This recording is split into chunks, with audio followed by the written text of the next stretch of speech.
ओम श्री सद्गुरुदेव भगवान की जय। भगवत गीता के तृतीय अध्याय के 35वें श्लोक में भगवान यह बता रहे हैं, देखिए, श्रेयान् स्वधर्मो विगुणः परधर्मा स्वनुष्ठितात् स्वधर्मे निधनं श्रेयः परधर्मो भयावह। एक साधक 10 वर्ष से साधना में लगा हुआ है और दूसरा आज साधना में प्रवेश ले रहा है। दोनों की क्षमता एक जैसी नहीं होगी। प्रारंभिक साधक यदि उसकी नकल करता है तो नष्ट हो जाएगा। इसी पर भगवान श्री कृष्ण कहते हैं कि अच्छी प्रकार आचरण किए हुए दूसरे के धर्म से गुण रहित भी अपना धर्म अधिक उत्तम है।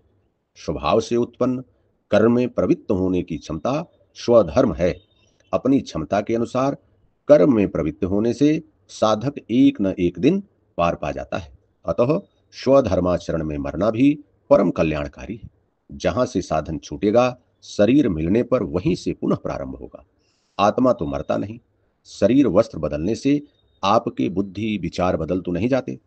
आगे वालों की तरह नकल करके, स्वांग बना करके साधक भय को प्राप्त होगा। भय प्रकृति में होता है, परमात्मा में नहीं। आप देखते होंगे कि हर बात भगवान ये कर देगा, भगवान वो कर देगा। भगवान अभय सत्ता है। जैसे पिता के पास आप जाते हैं तो उसके पास, पिता के पास जाने में आपको कोई भय नहीं होता। वैसे ही परम पिता है परमात्मा, वहां भय कहां से होगा। अब बड़े बड़े मंचों से आप देखेंगे, लोग बोलते हैं इसी श्लोक को लेकर के कि आप जिस धर्म में हैं उसी धर्म में मरना श्रेयस्कर है। आप लोग अपना धर्म न बदलिए। आप लोग मुसलमान हो जा रहे हैं, ईसाई हो जा रहे हैं। इतनी बड़ी भारत में विभाजन हो रहा है, धर्म लोग बदल रहे हैं। इसका अर्थ यह वो नहीं समझते। उस समय कोई भी ये पंथ मौजूद नहीं था। धर्म को ऐसा नहीं कि हिंदू धर्म, यह स्वभाव से उत्पन्न होने वाला धर्म। जैसे कोई व्यक्ति, यदि आज मैं ही हूं भगवत गीता पढ़ रहा हूं और आज ही मैं अपना गेरुआ ड्रेस बना लूं, दाढ़ी बना लूं और 2-2 घंटा 4-4 घंटा दिखाने के उद्देश्य से माला ले लूं, बैठ करके भजन कर रहा हूं, दिखा रहा हूं, मन जो है पता नहीं कहां कहां घूम रहा है, पूरे हिंदुस्तान का, पूरे फिल्म इंडस्ट्री का दर्शन कर रहा है, लेकिन दिखाने के लिए हम साधना में बैठे हैं। तो उस लिए यह भगवान ने समझाया है कि स्वधर्म जो आपका है, अभी हम लोगों का क्या है, उन्होंने बताया कि भक्त जो है, व्यक्ति जो है, भजन की 4 श्रेणी है। ब्राह्मण, क्षत्रिय, वैश्य, शूद्र। जो आज हम जातियों के रूप में इसको गिनती करते हैं, तो भगवान इसको जातियों के लिए नहीं बनाया। उन्होंने कहा कि शूद्र के बारे में जब आप भगवत गीता के भाष्य यथार्थ गीता का 18वां अध्याय पढ़ेंगे तो उसमें आपको समझ में आ जाएगा कि यह वर्ण है क्या। यह शूद्र श्रेणी, जैसे कि आज मैं क्षत्रिय कुल में पैदा हुआ हूं, ये मेरा सौभाग्य है, गर्व भी है कि निश्चित रूप से यह कोई ना कोई कर्म अच्छा रहा होगा कि आदमी यहां पैदा हुआ है। पैदा होने में तो हमारा आपका कोई दोष नहीं है। अब भगवान किसको कहां पैदा कर दिए। जो जातियों का मकड़जाल है, यह सामाजिक है, सामाजिक व्यवस्था है, उसमें हमें कोई कमेंट नहीं करना है। तो जो और कर्म के रूप में जो नियत कर्म है गीता का, उसके अनुसार मैं आज के डेट में शूद्र हूं, क्योंकि मुझे ध्यान लगता नहीं। तो मुझे करना क्या है? साधु महात्मा की सेवा करना, सतपथ में द्रव्य खर्च करना, कोई पीड़ित है, दुखी है, उनको जो है मदद करना, अपने अंदर जो विकार आते हैं, जो पाप आते हैं, उसको लड़ते रहना, उससे रोकते रहना। क्योंकि सच्चाई जान लेना अलग विषय है, लेकिन उस पर चलना बड़ा कठिन है। बात तो किया जा सकता है, मंचों से बोला जा सकता है, मैं भी बोल सकता हूं कि मैं बहुत अच्छा हूं, बहुत धर्मात्मा हूं, बोलने में क्या जाता है। लेकिन आपका मन यह जानता है कि आप कितने अच्छे हैं।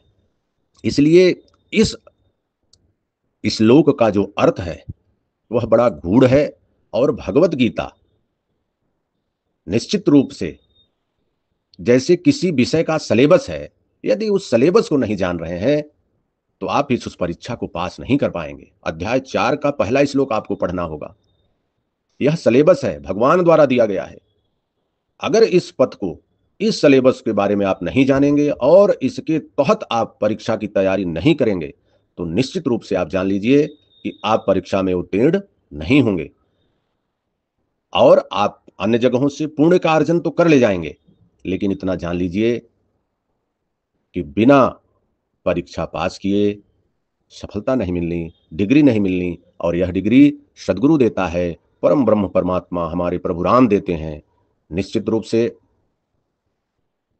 आप भगवत गीता को जरूर पढ़िए, एक किताब मान करके पढ़िए।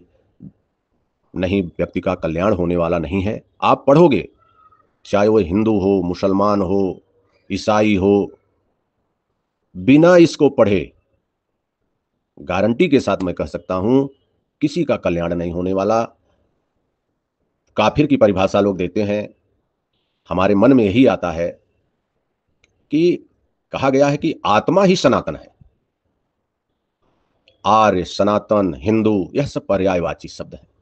यदि आप आत्मीय पथ को नहीं जानते, आत्म उन्नति के पथ को नहीं जानते, तो आप काफिर हैं। काफिर का मतलब अन्य जगहों पे कुछ हो सकता है, लेकिन जो आत्मीय पथ को नहीं जानता वह हर व्यक्ति काफिर है। मतलब भगवान के मार्ग को नहीं जान रहा है, लगा है।